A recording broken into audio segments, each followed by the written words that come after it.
Okay, we're live. Thank you, everyone. Welcome, everyone. Thank you for being here. It's been a long time since I did one of these live streams for book from scratch. I apologise for that. It just other writing projects are getting in the way, and uh, it took a bit of time to think about this one because I've never done this kind of book before. I have included this theme into other stories I've written, but I've never done it as a full book. As you know, you hopefully have watched some of the other videos in this live stream. I'm writing a book from scratch and I'm doing the planning stages at the moment. I'm trying to communicate to would-be authors or people who are just getting started with the idea of writing their own book.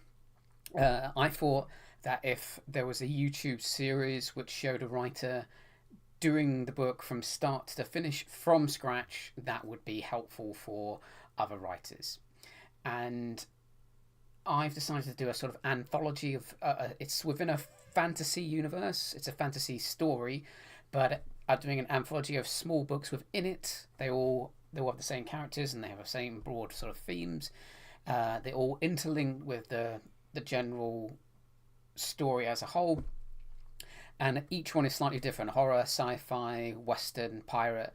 And now I'm on to the romance story. So one book within this in anthology of which is a whole book, I suppose, is solely about romance. So that's where we're at the moment.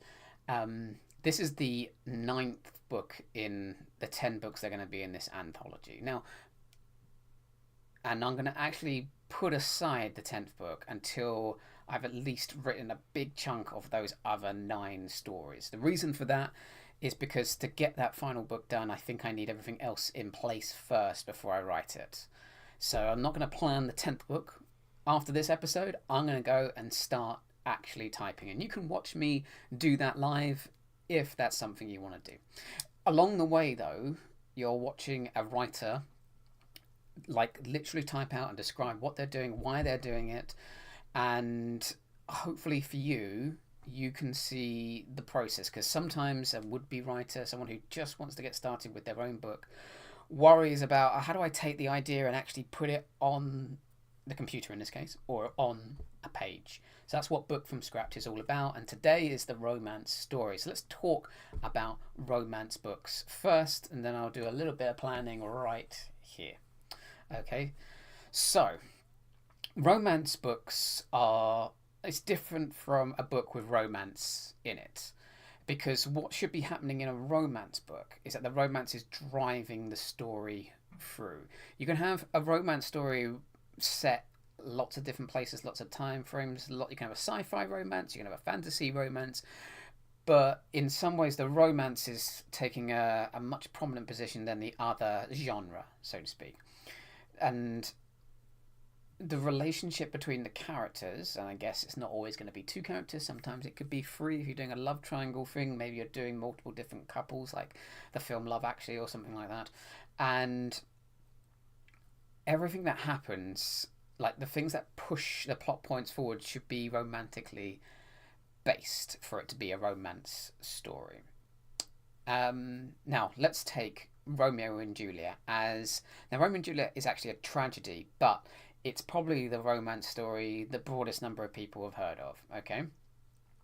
Uh, However, throughout the decisions made by characters is clearly driven by the romantic intentions of Romeo and Juliet themselves, even the tragic ones. And even other characters are kind of making their decisions based on what they know about Romeo and Juliet. So let's go for a little bit. Once Romeo and Juliet start courting one another in the story, it's creating suspense for us because these two people are not supposed to be together. One's a Capulet, one's a Montague, so they're not supposed to be together. So there's that suspense is added. Then there's the friar's decisions in the story. He's a main character. He makes the decision to marry these two because he assumes it will reconcile two houses. Romeo's marriage to Juliet makes him a kinsman to Tybalt, the sort of angry guy who really has it in for the Capulets. So when Tybalt attacks Romeo, he's not responding how he normally would as a Montague. So Tybalt's sort of desire to do violence against Romeo is actually sort of partially being driven by the romance between Romeo and Juliet, and Romeo's decision about how to handle Tybalt is driven by the fact that he sees Tybalt as a kinsman now, as a brother-in-law. Is he a brother-in-law? Something like that. Then Mercutio, who one of Romeo's friend, is killed because he decides to defend Romeo against Tybalt, not knowing why Romeo is not fighting back against Tybalt. So Mercutio's death is, spoiler alert, is driven by their romantic decisions. When Romeo kills Tybalt for killing Mercutio, spoiler alert again, this causes him to run away. While Juliet pretends to die, Romeo then comes back. He commits suicide because he thinks Juliet is dead. Then Juliet commits suicide because she finds Romeo dead.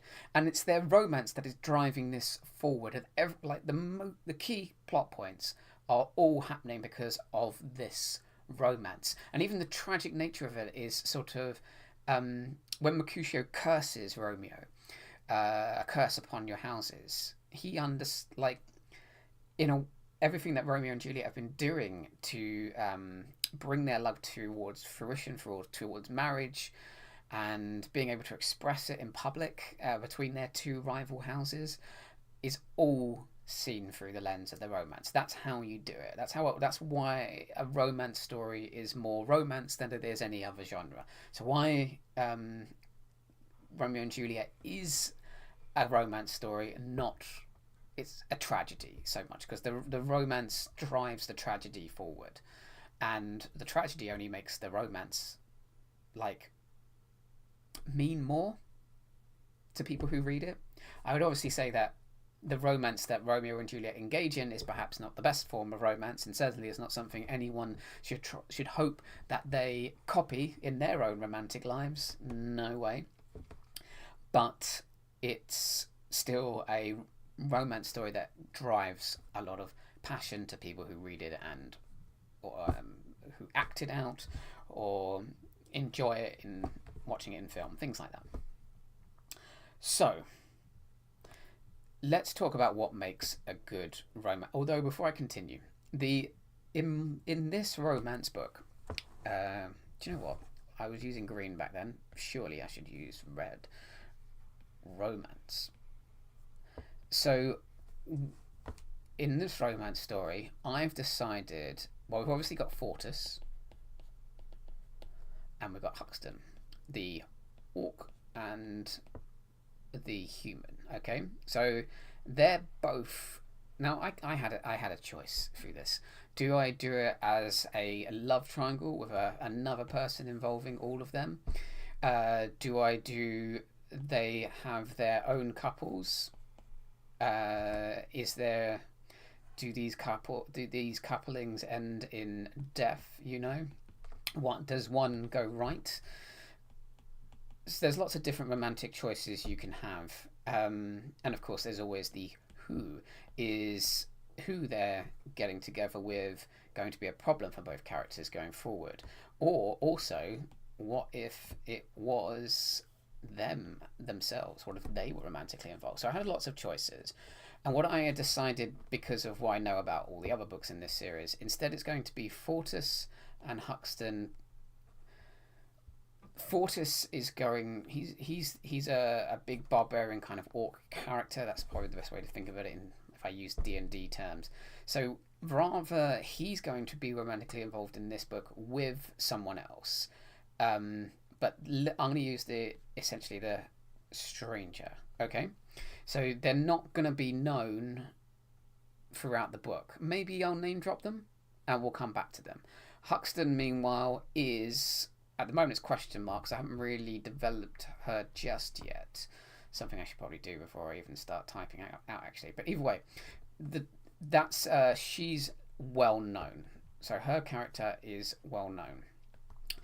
She's actually going to be the person who's been with this entire adventuring team, so to speak, throughout the whole book so far. So what I'm aiming for is I'm doing one romance story over here, which is brand new. So it's not established. So not established throughout the story. There's no relation. There's no prior relationship. While here there is a long term. Now the reason why I'm doing this is to cover as a lot of romance, different types of romance stories as much as I can. So this one is a long term relationship. So I can because I want to explore both. Okay, so what's involved here? What's involved here? And that's what I'm going to explore in this romance book. But first, before we do, let's move on to what a good romance novel needs. Okay, now one, you're going to need to cover milestones. Now, relationships grow.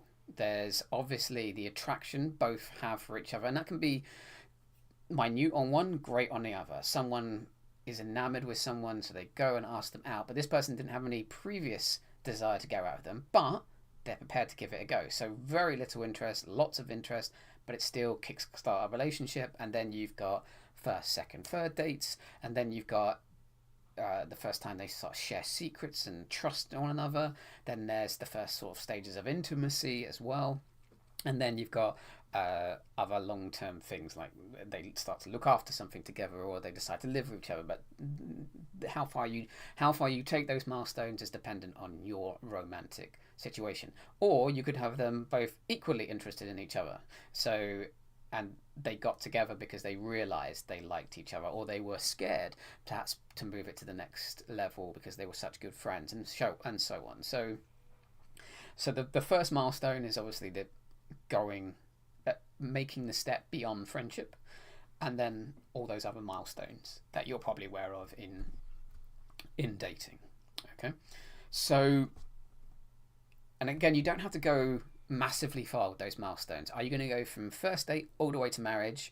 Are you going to go from marriage all the way to first child? Are you going to have divorces? Are you going to have separations? How are you going to get them to their first fight, their first kiss? All these things are milestones, and you should think about that the book's plot should perhaps go along with some of these milestones. Yeah, that's that, milestones. So 2, your characters need believable chemistry. Chemistry is a hard one in writing because in some ways, like a villain, like the hero and their nemesis, the hero and the villain, they don't have chemistry, do they? They shouldn't, because they're opposed to one another. But chemistry in writing goes a bit beyond how two people like have a relationship, and it's more how they engage each other in a very believable, but also a way that feels that you can draw the reader into it. I'm pretty sure that you constantly meet with people who aren't anything to you, but you see them regularly, semi-regularly. Maybe they're family members on the fringe of your immediate family, or their friend's friend of that group who you sometimes catch up with. And you probably realize that you can hold a conversation, but there's no chemistry there. Like, no one's interested in viewing your conversation. People are interested in viewing a conversation between a nemesis, two nemesi, two people who are nemesis is together. People are interested to look at two comedic people and how they play off each other, and people are very interested in seeing how two people in love play off each other. But the believable part, but some of that chemistry is normal. Like, we interact with people we not really care about, we interact with people we do care about, and everything in between. And the way we talk to them is still, it interests us, it connects us to that person. And that's what we're aiming for when you want to have chemistry. Like there's lots of stories about the whole idea of opposites attracting, how one person's like this, one person's like that, yet somehow they come together and stay together, even though they've got diametrically opposed interests. But the chemistry we're talking about is that they sound like real people when they talk to each other. You can actually figure out, while they seem different, they actually have the same goals in mind. They respect each other, they trust each other, and those things go beyond, well, what their interests are. People romantically connect and stay together not because they like doing the same things. They like the same films. They like the same books. They like the same kind of food. They like having the same kind of relationships with friends and family. But what draws them and sticks them and glues them together is the fact that one of them understands, I can tell this person a secret and they'll never tell anyone else, and that's valuable to me. Or the other one goes, this person is always here for me. They don't like football like I like football, but they are always there for me. And I think that's where the believable chemistry you're trying to write is. It's about, you might have to watch people and how they romantically talk to each other. Watch a married couple, watch a couple just going out. Don't be creepy, but just watch and see where they're connecting with each other, even though they seem very different. Like, I guess you'd take the most basic romantic relationship we have in the entire sort of human societal structure is a man and a woman, and a man and a woman are considered within our society as two very different things, yet they bond and stay together, and it's not always about the intimacy. Your readership needs to believe that. You might want to write a story about two very different characters. How do you bond them together? And you're going to have to watch people who are romantic with one another, your own experience, and weave that into their chemistry, how they talk and how they connect. And you've got to make that slightly different, maybe even more special with how they connect with other people. The readership must believe it. It's why. No, okay. That either way, believable chemistry between characters. I know, like, you should think of it as what makes them connect.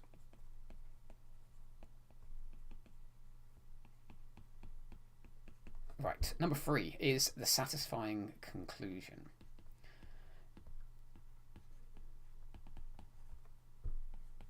Now, the conclusion can be anything. A breakup is a conclusion to a romance story, and it's completely fine. Go back to Romeo and Juliet. The tragedy is there that they both, spoiler alert, they both die. If you ever watch Shrek, which is perhaps a more comedic story, but it's definitely a romance story as well. The conclusion, spoiler alert, is that one person learns to love themselves for who they are, and so does the other. And the difference there is that Shrek has to learn to love himself as he is and always will be. He's an ogre. Fiona has to learn to love herself in either form she finds herself in, and she also has to learn to forego the idea of the grand romantic story. The romance can succeed, it can fail, or you show growth in it as well. A reconciliation, a breakup, these are all conclusions to romantic stories. I'm just going to divulge for a little bit. It's just a side note. If you're thinking of writing for boys, don't be afraid of writing romance for boys. Secretly, I think boys want to read about romance, despite the sort of patriarchal society we have, and how it tries to condition, or different versions of patriarchy, shall we say, tries to socialize boys, men, etc., in our story, in our society. Boys still enjoy romance, otherwise they wouldn't engage in it, and they do engage in it. And obviously it needs to be much more healthier nowadays. Don't be afraid of romance for boys. They actually want to imagine themselves with a girl or a boy holding hands, kissing, and talking. Men want to think of their relationship as special when they meet someone, and they actually do enjoy reading about it. I think it's fair to say that there's enjoyment for the action side of things, a mystery side of things, a comedic side of your story, But boys do like romance. Perhaps they don't like it in the same way girls do, but they do like it. And it's sort of because boys like, well, everyone who reads a book and story to some degree puts themselves in the main character's shoes. So when the main character is engaging in romance and enjoying it and it's growing and it's changing, the boys like that too because they want to experience it as much as girls. But a little word of warning in my experience of writing for boys and for girls. It is encouraging that boys don't always want how to phrase this.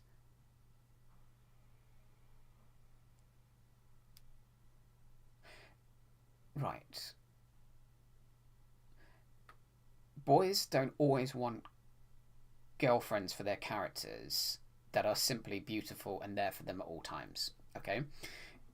That can be the way we think stories are about. But boys want the most attractive person to be um, their girlfriend in the story. So, like, if you're writing a sci-fi on your main character, I'll write them a little romance because it fleshes out the story, and that's interesting to my boy readership and maybe attracts a girl readership as well.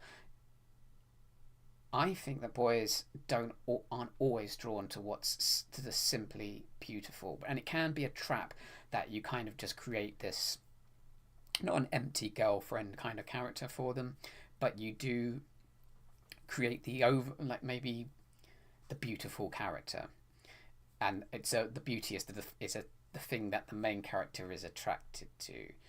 Like boys read Harry Potter, for example, and they shipped Harry and Hermione together. But why? Is it because Hermione is always depicted as being beautiful in the written part of in the written story version? That's it, version of Harry Potter. No, I don't think so.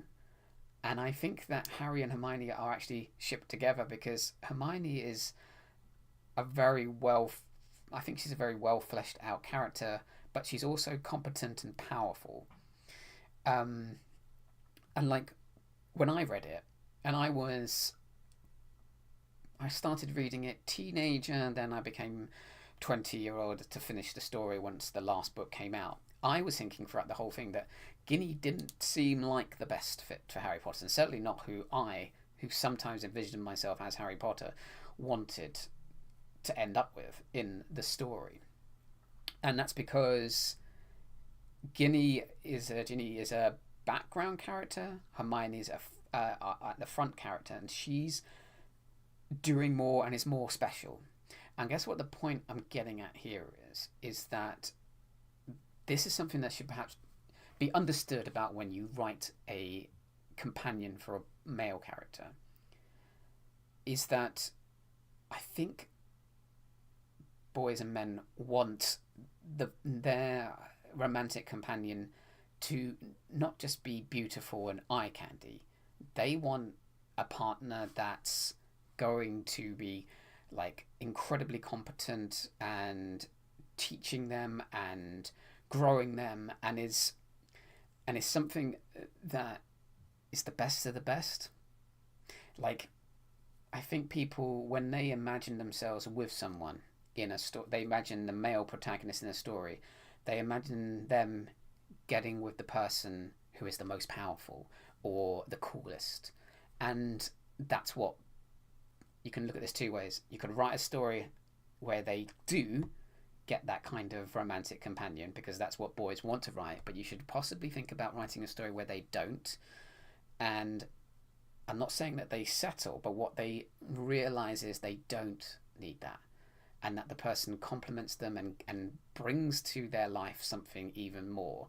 It's like boys kind of want their romantic companion they end up with, their main character to end up with as being the best of the best, but at the same time it should be, if you want to really push the boat out on boys romance stories, don't do that, and show boys what they should be really aiming for in a relationship. Both are kind of good because I think that any boy that reads a story should think the person I want to be with isn't the one who's the most beautiful or the most intelligent or has the greatest connections. It's I think boys should be looking for the person who, like, they want and want to stay with, pursue. But that's lacking a little bit if you write a romance story for boys where it's not them settling. It's where they understand they can't have that, because having the most competent, the most powerful person to be your romantic companion is not real life. So when you write for boys, you're trying to show them a better way of getting involved in a romance and giving and taking, and at the same time, you're teaching boys to think of it on an equality, the level of equality, just as we're now teaching properly that girls also have to expect an equality with boys in their relationships. That they're not there to please their male companions. They're not there to just be the most beautiful thing for them. We're trying to teach boys to avoid this unrealistic way of thinking about romance, and we're also trying to get girls to think beyond the unrealistic way of, like the sort of early Disney princesses. And if you want to write a romance story that has impact and is taken on board and is beloved by readers, you've really got to push romance away from these old school thinkings where the boy only wants the beautiful character and thinks that the male character should end up with the beautiful character. And you're trying to push girls away from this idea that romance is like that Disney princess era where they will always get their prince charming, but also both have to realize they give and take within a relationship. And that also applies, by the way, because the truth is it's not really about the boy and the girl, it's about the personalities. So boy, they both have to learn this idea of the equality. Girl, they both have to learn that equality, and every other kind of way you can combine gender and biology in your relationships. I'm just warning that modern day romance wants to get away from what is now considered toxic, towards a better, more equal relationship between the two people involved in said romantic relationship. And it's something you really have to consider going forward. But don't be afraid to write romance for boys. I think they actually like it. I work in a library, and I've seen boys read and sometimes choose books based on the expectations of romance that they find in it. Okay, what's next? Right, I kind of think that's actually all the points I can make. So, what's going on here? This shouldn't... Oh, you haven't seen anything I've typed. It's the first time I've looked across. Come on, catch up. Oh well, while I try to figure this out. Oh, there it is, finally. So there you go. Milestones, it's important, and those milestones can become your plot points.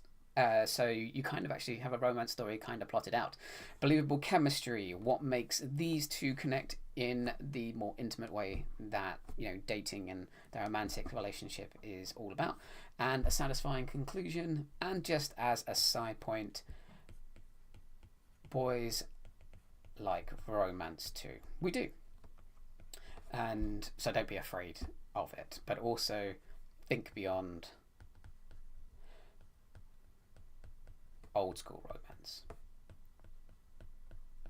Like, here's the thing. I think that romance is romantic stories are also trying to teach boys that they're not the ones who should be paying for every single date they go on for.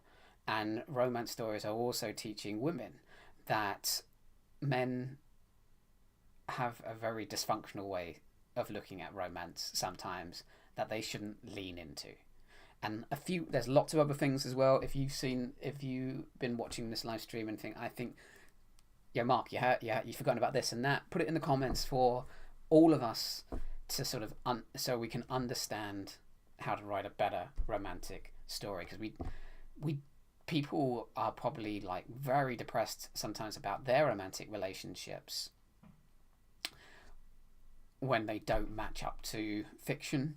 So fiction should fictional romances have always seemed very out there in terms of what actually makes this a romantic. Like Pride and Prejudice, one of the most popular romantic things of all time, is like the whole romance is built on this strange way of like societal standing, and thinking, oh, this person who's slightly less rich than me, I shouldn't date. It's weird. It was real for then, so your romance today should be real for now, with a little bit of education, because Pride and Prejudice does also educate anyone at the time reading it that, oh, actually maybe romance shouldn't be based on how much money your flipping estate is bringing in. So let's do that. So for this anthology, I want to also write a better romance story myself. So hopefully I'll be able to do that as I go through. But I want readers who read it to feel that they want the kind of romance that these characters are going through. And they also want that romance to feel special than other romances, because it makes the reader feel better. That can be dangerous, so we're going to have to lean away from that a little bit. Yeah. So this is the way I'm going to balance that problem. The problem of how I need a new romance, and it needs to balance with the idea of, I'm going to use the word attractive. It has to be attractive to readers, which also so it has to be new, but it also has to be attractive at the same time. Like people read romance novels because they feel they feel like they've been romanced themselves by reading it. So this is the way I'm going to do it for this story. Now, obviously, the Fortis and Huxton they have a goal, they're adventurers, they're solving problems in the society I've created. And I kind of want to avoid, the way I'm going to do this is that, essentially I'm going to stick to this rule: no romance during action. So what's not going to happen is this. Like, let's take Huxton and the admin. That's why I've been generally calling her at the moment. They're fighting off a creature. They get blood all over them, and like they stab, and it's very tense and dramatic. And then they kiss because the adrenaline's really high, and they break apart and realize they're both so cool, and this moment is perfect. I'm going to avoid that. I'm going to avoid romance during the action, because the whole anthology is about how it's about how you solve like the problem of the Dark Lord kind of character and everything that comes with it, like fascism, oppression, and prejudice. It's how you solve that, not with the big finale action sequence, but by actually just general low-level changes to society which actually have a more positive impact and make that society much more capable of fighting the big bad evil kind of villain. So the reason why I'm not going to do so, what Fortis and Huxton are doing when there's action in this romantic story, it's going to be treated quite normal action. So like the action is leaning to the theme of not the big grandiose battle, but the smaller low-level battles that actually have cumulative change. So the action is leaning into the theme, but the romance needs to drive this forward as well. So So what I'll do is this: how they act is based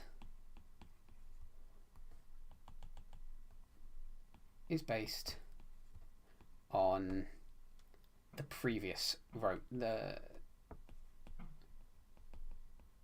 previous romantic situation. I'll just put rom situation. So what I'm going to do is this. Let's say Fortis and the person he was attracted to have just had their first date. We then move into an action scene, and how he behaves during it is based on how he's feeling afterwards. Conversely, because Huxton and his paramour, his romantic interest are actually working together while Fortis's and his are not, their first date and the action they get into also changes how they behave. Like, it makes them think differently about it.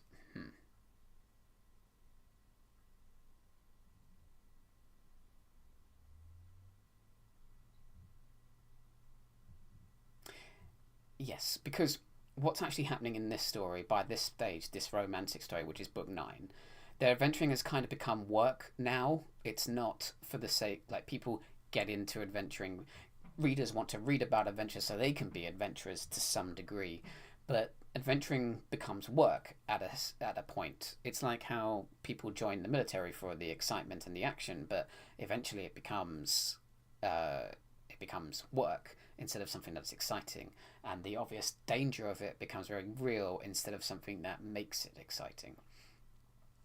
So, because the action is work, the action isn't going to drive their romance. Instead, their romance is going to drive how they act, how they go through this whatever they're trying to do in the action, like defeat this monster or beat off this army over here who's trying to invade them, stuff like that. Um, how they act so they don't kiss and like talk about their romance during the action. They instead it's just driven by it. And that's like, think of you doing something very normal in your day to day. Maybe you're at school, maybe you're at work. um, you're dating someone. School becomes like, oh, I just want to get out of here and meet them because it's so exciting to be with this new person. They are your everything. But then if you age through a relationship and now you're at work, you don't think while you're compiling a spreadsheet or fitting a new sink because you're a plumber, or adding electrics to a house, or acting. You're probably not thinking about your romance the same way, and instead your romance is something that makes your work a bit more tolerable. Or maybe you think, I've got to work extra hard so that I can help my partner, things like that. So in some ways I'm going to be skipping the whole part where the romance is really key to the action. I'm going on to the part where the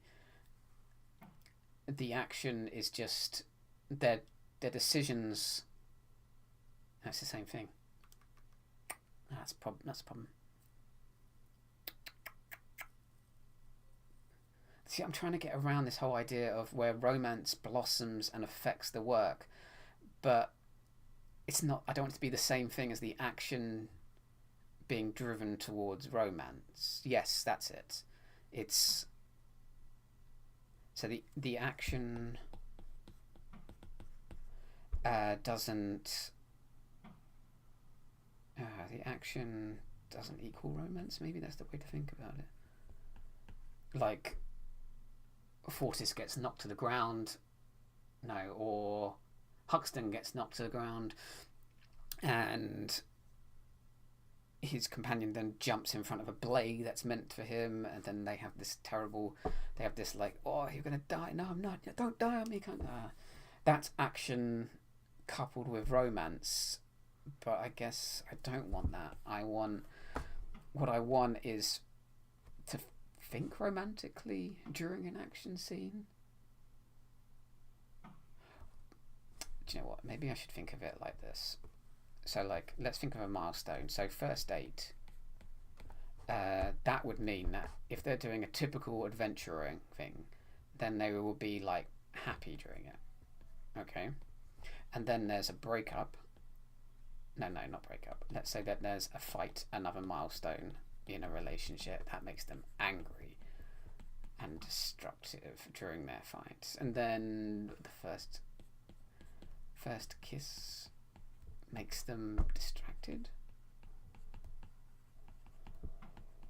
and then I don't know, um, like the milestone of actually showing trust.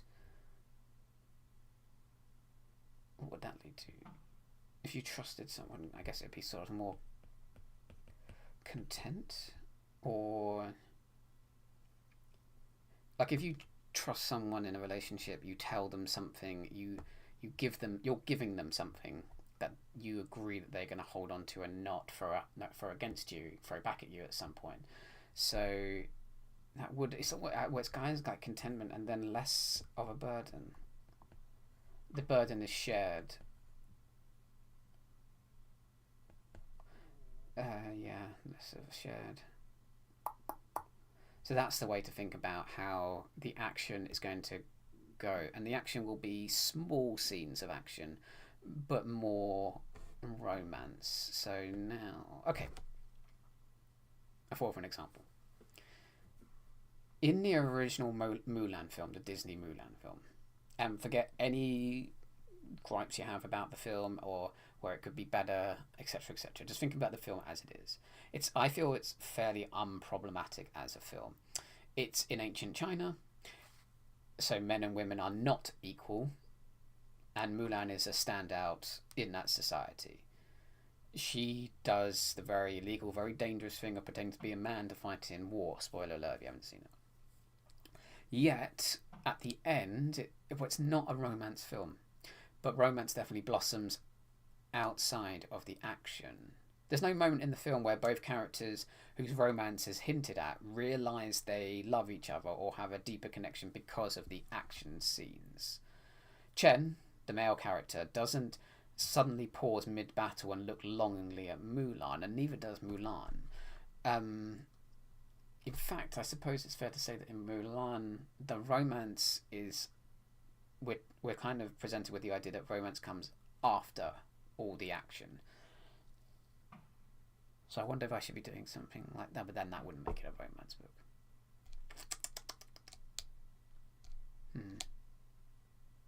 Mulan is probably not a great example for me. It's a great example of a romance in a story, but it's not a romance story. So I think, but it's got a bit there. It's because it's how the romance is never within the action sequence, but the building blocks of their romances, because of the trust and respect they all have with one another.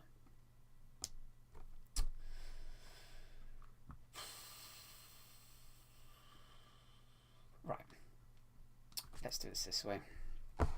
Let's think about some stages, some milestones for this. So, Huxton, and I'm going to put her as admin. I really need to flesh her out more. I just haven't needed to while I've been doing this planning stage, so I will. So Huxton and admin, let's think about their relationship arc. So what brings them together? So I think so far it's a shared history. They've been fighting and working and complementing each other in non-romantic ways throughout the story. So they're going together because of their shared history and connection. So through more of the story, they've worked together. And it's fairly obvious that when two people work together for a long time and are side by side doing the kind of the exact same things, even differently, it brings it's a shared experience, and it makes their romance even more special because they've been in it, they've been together within this. No one else has any connection to what they have been going through. So they're going to get together because of a shared history connection. Okay. Now, in some ways their romance needs a sort of flaw in it that's going to keep making things worse. So I'll put like book 8, romantic connection. So they're gonna essentially realize they want to get together in the previous book. Okay. So before their first date, so they've decided to go for a date. What would that do to the next action plot point? So that'll be excited. So they're distracted in the adventure. I'll just or slash action. And here's the thing. I think that what that means is that's something. I know what the issue will be for them is that can they be romantic?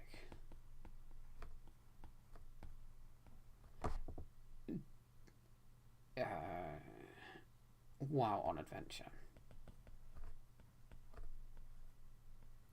So essentially their first date, which is the milestone number 1, explores this idea of their distraction. So then we'll go after the first date, we'll assume there may be 1 or 2 more. So then there's another part of so the first date, then they have to do another side adventure, a side thing that would be essentially normal for them as adventurers. So after their first date, I guess it's, what did I say last time? Happy. Yes, so they go off to a good start. So they're kind of happy and enjoying the action. So then after first date, I guess the next milestone would be first kiss, like intimacy. So their first kiss is like the intimacy. So what's the next thing that's going to do to their action? I can't have them being distracted again.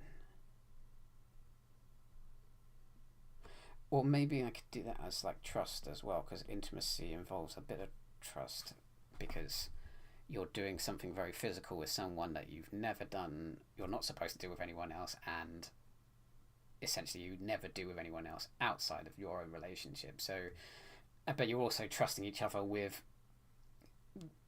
physical connection. That's like a step, that's definite step beyond friendship, ordinary friendship.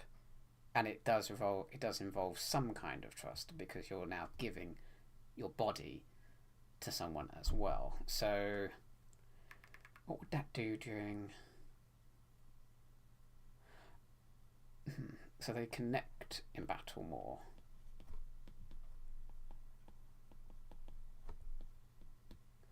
So they realise they are closer.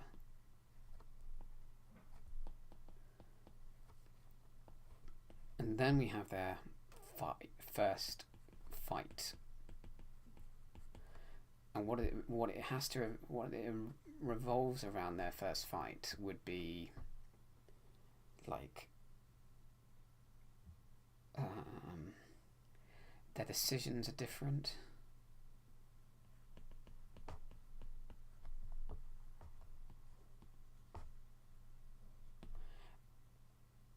Also, that would mean that they treat others differently as well.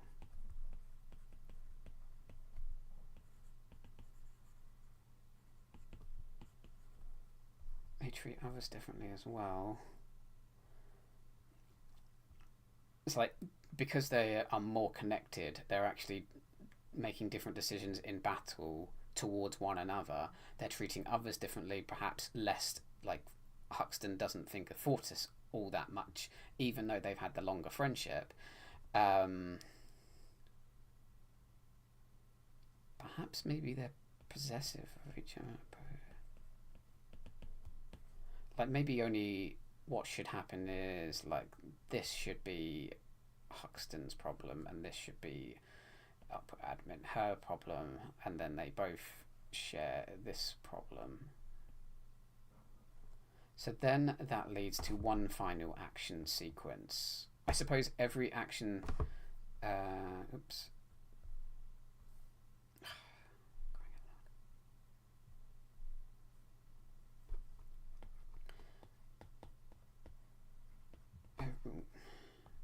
Every action sequence is a long running arc. So maybe they're dealing with the same kind of issue in between each one. So this and that are all part of the same thing, and then we reach the final conclusion to these sorts of things, which then become. Sorry, I didn't realise that the screen is not doing anything. Come on, it's not hard. Catch up, computer. Come on, help me out. Sorry, I should be looking this way, but it's actually over here for me. I'll have to go through some of this again because you haven't been watching me do it. So irritating. I should have just looked to my right. Oh, dear me.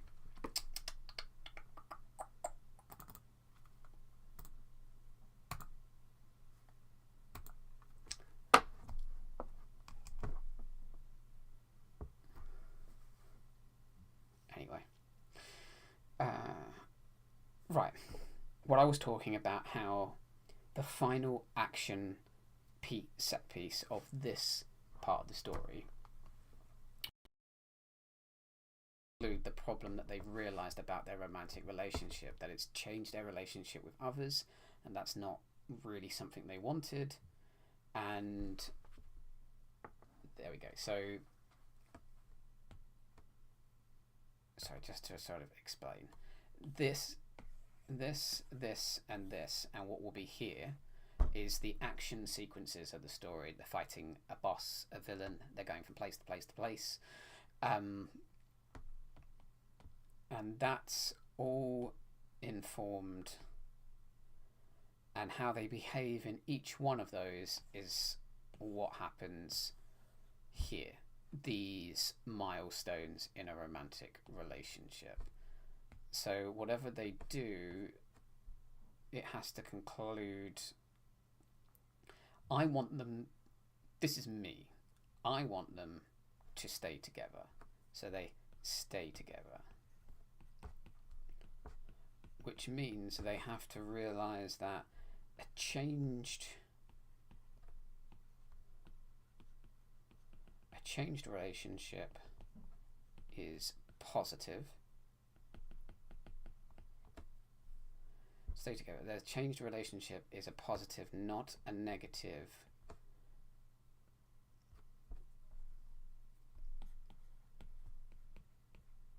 Because they like what they have. So in other words, what they've come, their romantic relationship, which has grown throughout the story, that's what they've come to enjoy, and they don't want to lose that. So whatever action thing happens, I need to think of a action sequence.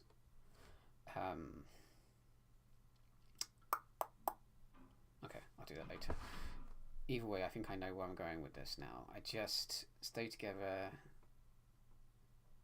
Like, the problem throughout all of this is that they're asking themselves, can they continue to do what they like doing, their job, which is making things better for this civilization I've put into the story, and can they do that while being romantically together? And I'm saying that they can,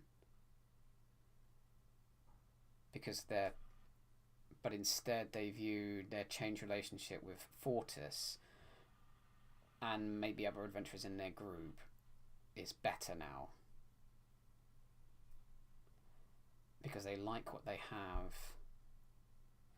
Maybe it should be viewed as like it's the maturity of accepting change. Like you could see this from Fortis's. Let's say that Fortis isn't having a romantic relationship, which he is going to have. He could be jealous that they are romantically involved, not because he's interested in either of them, but because they're treating the whole group differently. And his arc would be maturing to support them in it and essentially sacrifice the like how things used to be for the new dynamic. But instead, what I'm doing is it's Huxton and her which have to. They can't have the best of both worlds, so they can only have one side of it, but they learn to take some things from the old into this new relationship, and that's the maturity of accepting change. Okay, that's their arc. So Fortis. So who do I want him to get together with? And now this is the tricky thing. Do I want them to stay together at the end as well?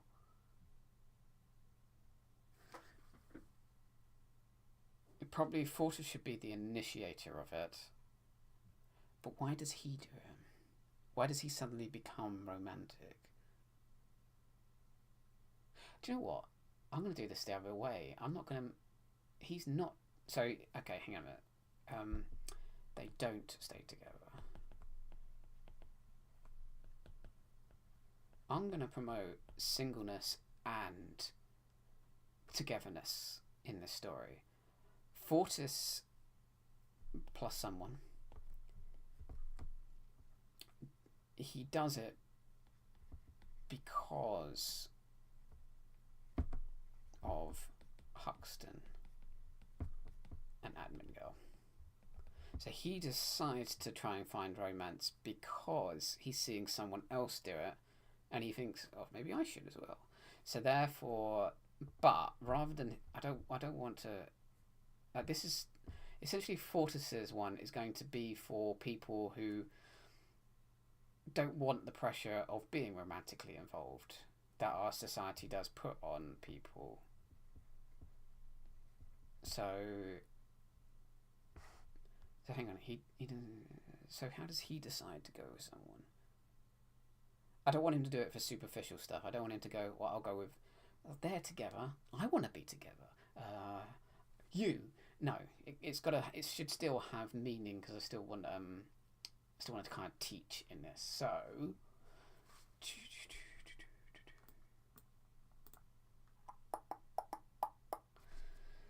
okay, Fortis and someone else. Now he does it because of Huxton Admin. He wants the same.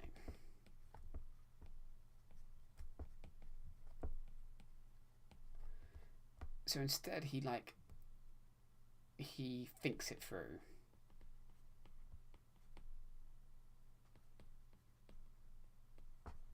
And chooses someone.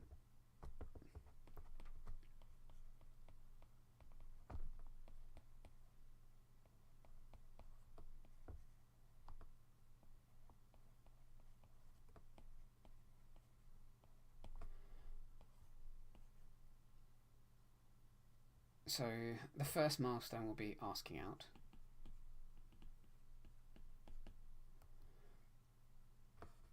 But then during...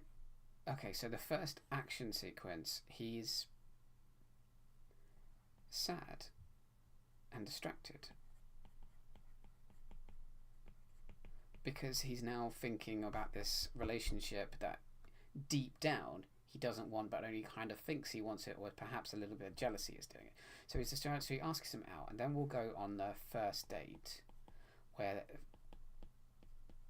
fun but not compatible.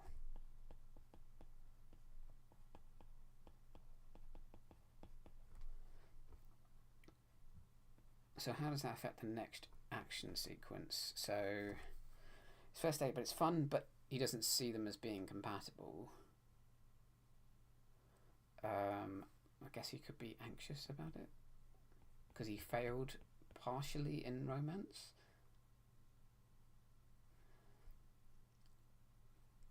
Another milestone. Let's think of different milestones. So rather than a fight, so asking out first date, found not the trust issue, not the first fight. What's another milestone in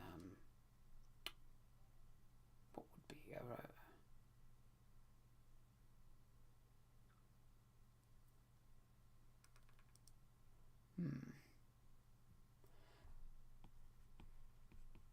meeting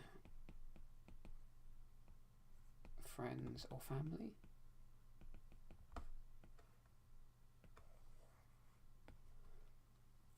And afterwards, the final action sequence is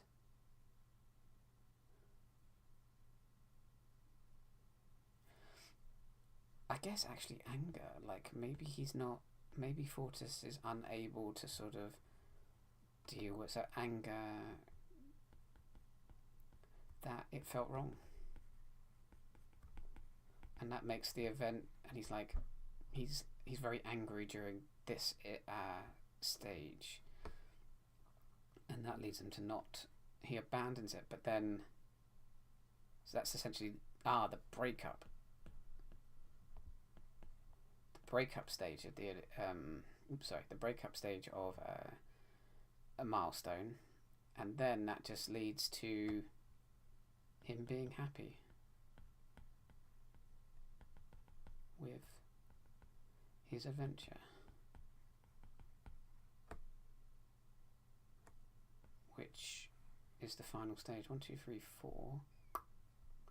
1, 2, 3, 4. Okay, there we go. That will do. I've kept it to about an hour. Right, I'm going to stop there. So, what's going to happen next for this live stream series? I'm going to start typing. Okay, so you're going to, if you enjoy these live streams, what you're going to see is me. I'm going to start typing away. I'm going to start first line of the first book. I'm going to go all the way back, Oh dear, it's miles away, isn't it? And here we go. Oops, daisy. I'm going to go all the way back and start here. And then, where's that first adventure? Right. And like use these parts of the planning stage to start writing that. Okay. This is actually the notes I've got. Wow, do I even remember everything here? I'm going to have to reread this myself to understand. Either way, that's what I'm going to do. I'm going to start typing, and that's what this entire thing is going to become now. It's going to be the typing out stage, and once I get to the end of the romance book, also, I'm going to jump around. I'm not going to just completely stick with the fantasy, because writing is difficult to start typing out. It's not always just about going from here all in sequence. I might leap from here back to the fantasy, back to there, over to here, so on and so forth. But along the way, you'll be seeing someone, an author, type out their book, and you'll kind of understand how what's going in your head can translate to the page and how it should manifest in sentence, paragraphs, chapters, so on. So thank you very much for watching this last planning session. I'll probably plan a little bit in the other videos as well, like as part of the typing out. I'll stop and think about how to plan, and then I'll keep going. So have a good morning, afternoon and evening wherever you are in the world. Good luck with your own story writing. There's plenty of great video series on YouTube that will help you. Go look for them. Put in the comments what you think about romance stories.